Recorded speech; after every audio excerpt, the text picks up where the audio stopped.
Дмитрий Зурабович, здравствуйте. Здравствуйте. Рада вас приветствовать в нашей студии. И хотела бы озвучить тему нашей сегодняшней беседы. Это внеочередные выборы президента в Республике Абхазия.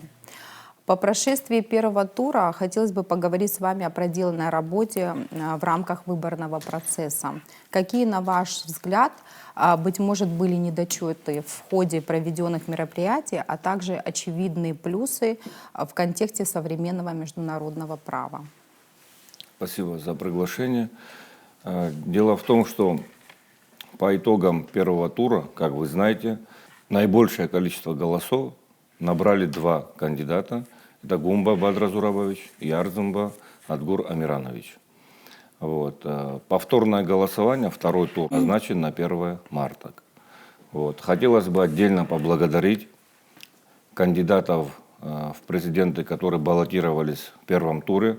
Это Аршба Роберта Ивановича, Барцис Олега Мсасовича и Хурхмал Адгур Вадимовича за то, что они провели предвыборную кампанию честно и чисто, потому что видно было, как штабы скрупулезно подходят к тому, чтобы не обливать друг друга грязью.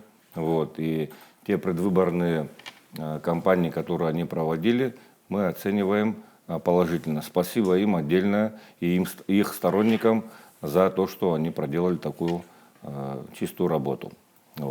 Что касается подготовки и проведения выборов по первому туру, то Центральная избирательная комиссия оценивает работу окружных и участковых комиссий положительно, потому что мы должны понимать, что члены комиссии окружных и участковых, они работают не на постоянной основе. Это для них общественная нагрузка. И те силы, которые были направлены на то, чтобы провести в строгом соответствии с выборным законодательством, для этого я хотел бы отдельно их поблагодарить, наших окружных участковых членов комиссии, потому что все, что было сделано, это благодаря им. И международные наблюдатели и наблюдатели от кандидатов, они это отмечали. Что касается правопорядка, хотел бы также обратиться к правоохранительным органам, поблагодарить их. Все, что можно было сделать в этом направлении для того, чтобы у наших граждан в спокойной, стабильной обстановке была возможность выразить свое волеизъявление. Все силы для этого были задействованы, поэтому отдельно им благодарность. Также хотелось бы отметить, чтобы наши участковые комиссии, которые были расположены за пределами Республики Абхазия, это в Москве и в городе Черкесск, и там были направлены наши представители Центральной избирательной комиссии. Также высокая оценка их работы была обозначена. И, конечно же, хотелось бы отметить, что наши коллеги из Центральной избирательной комиссии Российской Федерации, они оказали большую помощь нашим абхазским комиссиям для того, чтобы были созданы комфортные условия для наших граждан, чтобы у них беспрепятственно возможность была проголосовать за того или иного кандидата. В целом, я думаю, что та работа, которая была проделана, она была сделана добросовестно. И вне зависимости от того, кто прошел во второй тур, я думаю, что те рекомендации, которые тоже были сделаны для наших окружных участковых комиссий, они тоже будут взяты во внимание и подготовиться ко второму туру. У нас время есть, дней 10 еще осталось. Я думаю, что мы это все возьмем во внимание. Спасибо. Вопрос, который волнует также наших граждан: какого числа они смогут получить удостоверение для голосования во втором туре? Как вы знаете, у нас открепительные талоны, они отменены уже более 10 лет, потому что были такие моменты, когда выдавались открепительные талоны, то есть это когда и по месту прописки можно было голосовать, и по месту пребывания. Люди злоупотребляли, поэтому открепительные талоны, они уже давно отменены. А что касается людей без прописки, для них, да, в первом туре была предусмотрена такая процедура выдача удостоверения для того, чтобы они могли проголосовать на том или ином участке, в котором укажут они в своем заявлении. За 10 дней до дня голосования мы выдавали, и такой же порядок ко второму туру. То есть с 20 числа включительно, то есть с сегодняшнего дня, наши граждане имеют право обращаться в Центральную избирательную комиссию для того, чтобы получить удостоверение на право голосования, у кого нет прописки. Все остальные голосуют по месту прописки.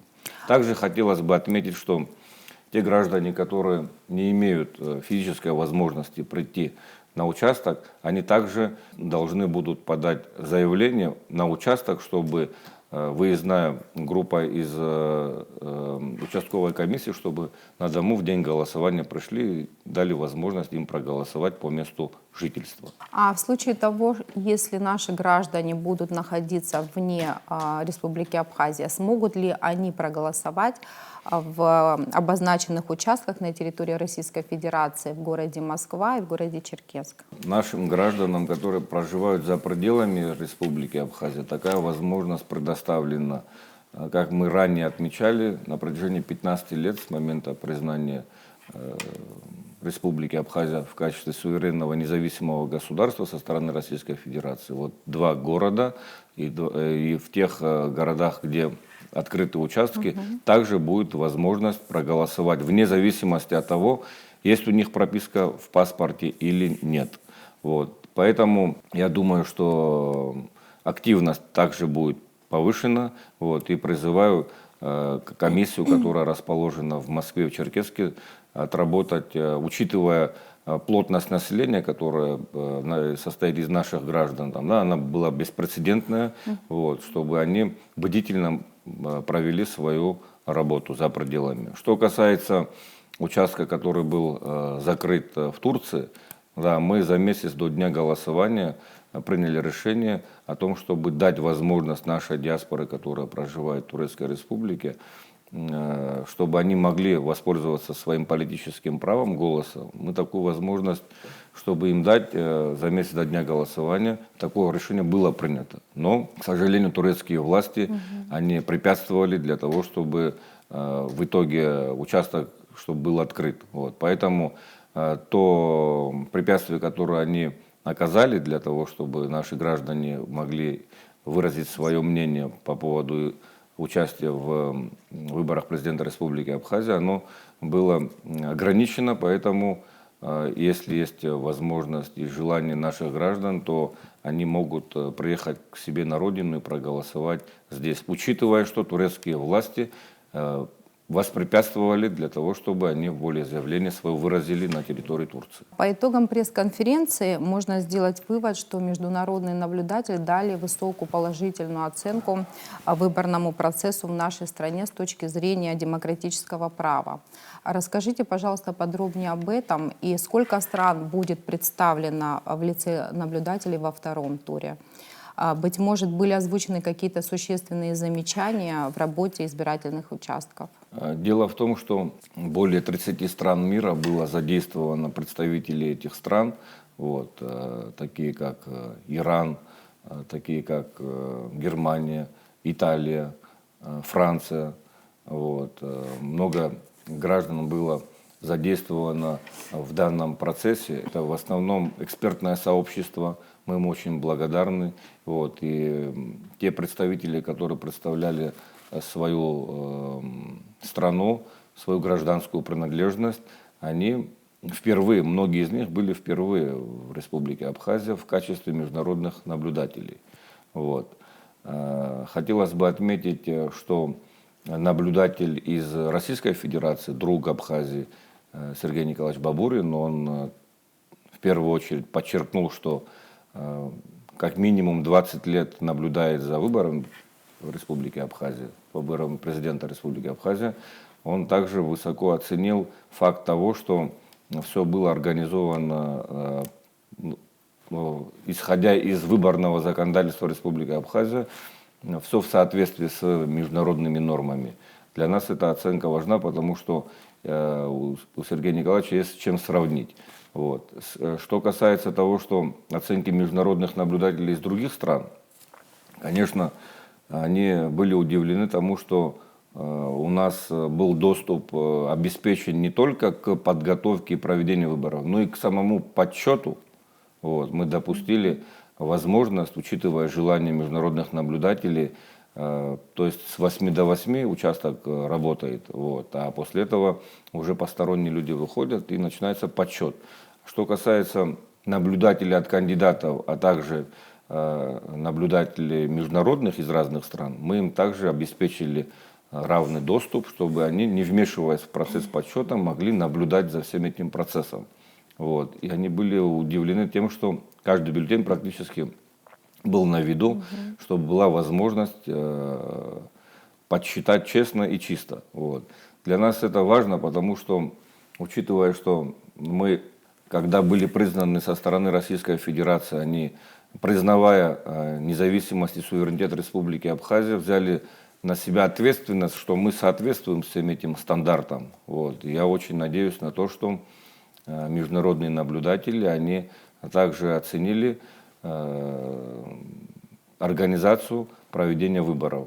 Ну, что, в принципе, было на брифинге, когда мы итоги подводили предварительные, они, я думаю, что от чистого сердца озвучивали. И те рекомендации, которые они нам давали, мы тоже берем во внимание. Вот, и мы надеемся на то, что, возвращаясь к себе на родину, они также будут информацию распространять о том, с чем они столкнулись и очевидцами какого мероприятия они были.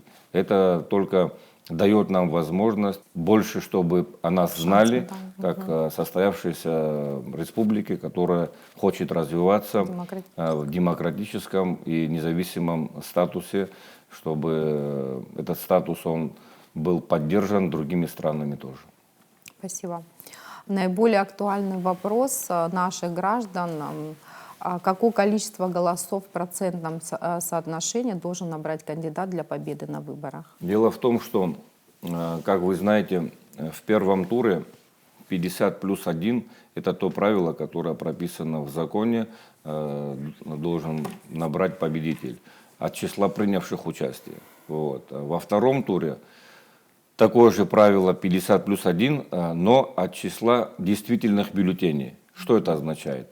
Два кандидата, которые набрали наибольшее количество голосов, по ним будет проводиться второй тур, повторное голосование. Тот кандидат, который наберет наибольшее количество голосов, то есть первое место, да, он должен будет выиграть и своего оппонента, и графу против всех в совокупности. То есть 50+1 он должен будет набрать из числа действительных бюллетеней, не учитывая испорченные. Вот. Это жесткие правила, но по тем правилам, по которым были выборы 2020 года проведены, вот, без изменений эти правила также они будут применяться и на этот раз. Еще хотелось бы отметить, что одним из правил голосования мы как защитный механизм включили. 2 дня назад у нас было заседание. Вы знаете, что избиратели, когда приходят на избирательный участок, они предъявляют паспорт, и на 5-й странице проставляется штамп о том, что данный гражданин проголосовал. Вот. Это как защитный механизм делается для того, чтобы у него повторной возможности не было прийти проголосовать. Более того, 2 дня назад на заседании приняли решение, когда итоги первого тура подводили, было принято решение о том, чтобы эти штампы ко второму туру были красного цвета. То есть при предъявлении паспорта ко второму туру будут проставляться красные штампы. И если красный штамп уже стоит, значит при повторном, если вдруг такие злоумышленники будут, если они предъявляя паспорт, там уже если стоит, если будет стоять красный штамп, значит он уже проголосовал. Поэтому я думаю, это защитный механизм, он важен, вот, и дополнительная будет гарантия того, что мы сможем провести выборы на нужном законном уровне. А какое количество бюллетеней будет направлено на участки в город Москву и в город Черкесск? И будет ли какая-то вариативность? Если да, то от чего это зависит? Дело в том, что мы когда направляли бюллетени в Москву и Черкесск за пределами Республики Абхазия, очень много разговоров было о том, какое количество направляем и для чего такое количество нужно. Мы исходили из того, что пропускная способность одного участка у нас и в Москве, и в Черкесске максимальное количество, законом предусмотренное количество участковой комиссии – это 15 человек. Вот. И по 2-3 минуты, даже если каждый гражданин будет у него уходить на это время, максимальным количеством, то, что мы посчитали, это 3000 человек. Что было, в принципе, продемонстрировано по Москве, проголосовало чуть более 2650 голосов проголосовало, а в Черкесске 1900. К чему говорю? Такое же количество бюллетеней, которое было, там 4000 в Москву и 3500 на Черкесск, мы это будем направлять неизменно, потому что те бюллетени, которые были погашены, не использованы, они также нашими представителями, которые были направлены от Центральной избирательной комиссии, они все это вернули вот, и отчитались перед своими коллегами в Центральной избирательной комиссии. Поэтому лучше пускай будет небольшой запас, чем не хватит, допустим, бюллетеней. Поэтому я думаю, что мы это количество не будем менять. Вот, и выборы пройдут в нормальном ключе. Еще один такой важный вопрос для нас – это вопрос по диаспоре в контексте нашей абхазской диаспоры в Турецкой Республике. Вот скажите, пожалуйста, какова перспектива выборного процесса на будущее, да, для нашей диаспоры за рубежом, и какие механизмы возможны, на ваш взгляд, для реализации этого процесса? Дело в том, что наша многочисленная диаспора, которая проживает в Турецкой Республике, они действительно хотят принять участие. По нашим подсчетам, по данным репатриации, не более 1000 человек имеют абхазские паспорта, действующие абхазские паспорта внутреннего образца. Вот. Но тем не менее это количество может увеличиваться. Поэтому, когда мы принимали решение об открытии участка, мы руководствовались тем, что 1000 человек там, или 500 человек, дать возможность своего волеизъявления, права политического голоса, чтобы они могли выразить. Вот. А что касается перспективы, то, наверное, турецкие власти они должны делать вывод и брать пример с Российской Федерации. Во-первых, их нужно, наверное, призвать к тому, чтобы они соблюдали демократические нормы, исходя из прав человека, вне зависимости от того, страна признает Республику Абхазия или нет, они должны исходить из того, что если диаспора проводит свои внутренние процедуры, которые не противоречат турецкому законодательству, то, я думаю, они должны выше ставить, выше политических каких-то идей, должны ставить права человека. Вот. Потому что данные граждане, которые проживают на территории Турции, они также являются турецкими гражданами. Вот. Поэтому мне кажется, что им надо брать пример от тех стран, которые нас признали, вот, и в этом направлении двигаться. По окончании нашей беседы хотелось бы, конечно, услышать от вас пожелания нашим гражданам в столь непростой исторический период нашей страны. Те кандидаты, которые остались, набрали наибольшее количество голосов. Вот, мы их хорошо знаем. Вот, и хотелось бы обратиться в первую очередь к ним, потому что они имеют уважение в обществе. Вот, у них есть свои избиратели, которые за них проголосовали. Они в течение оставшихся 10 дней будут проводить агитацию, чтобы в период этой агитации, чтобы был призыв к тому, что мы один народ и нам нечего делить. Вот, и чтобы, призывая народ прийти на голосование в пользу одного из кандидатов, да, чтобы они подчеркивали, что если мы не сможем демократично, если мы не сможем в правовом ключе это все провести, что победителей не будет. Вот. Поэтому я думаю, что их призыв к нашим гражданам, он будет услышан, но задать тон, я думаю, должны они, потому что все-таки доверие то, которым они располагают, я думаю, что именно это сыграет для того, чтобы граждане тоже, когда агитируют за своих кандидатов, чтобы это все проводили без грязи, без оскорблений. Вот, потому что в первую очередь мы должны понимать, что мы друг друга оскорбляя, понижаем наш статус государственный. Вот, поэтому призываю всех к тому, чтобы подготовились ко второму туру без оскорблений, с уважением друг к другу. Вот, и хотелось бы отметить, что несмотря на разные взгляды, на мой взгляд, население Абхазии, граждане, вне зависимости от национальной принадлежности, в целом здесь нет никаких таких настроений, которые могли бы подрывать основы государственного устройства.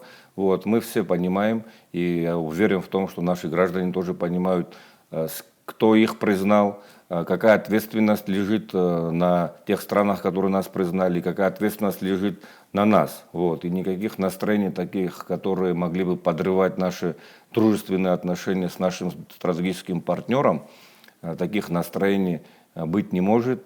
И я уверен в том, что мы в этом ключе будем и дальше развиваться. Если есть те страны, которые хотят подорвать наше доверие друг к другу, да, то я уверен в том, что у них ничего не получится.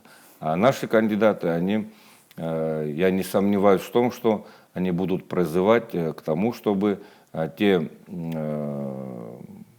достижения, которые были достигнуты всеми главами государств, президентами Республики Абхазия, они самое полезное будут извлекать, вот, и продолжать нести интересы абхазского народа на достойном уровне. Спасибо вам за то, что приняли наше предложение на участие в беседе и за то, что ответили на столь важные, актуальные вопросы для всех нас. Спасибо. Благодарю за внимание.